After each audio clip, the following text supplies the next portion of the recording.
When news broke that Vybz Kartel's Trinidad show was booked for 135 million US dollars, it didn't just make headlines, it shifted the entire dancehall market. Here's why.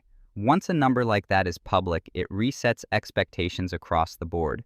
An artist who used to charge $10,000 might now ask for $20,000. An act charging $50,000 could jump to $75K or even $100K. Even those at $60K may push for $80K or $90K, because if promoters are willing to pay over $1 million for one artist, everyone, from major stars to rising acts, will feel they should be earning more too.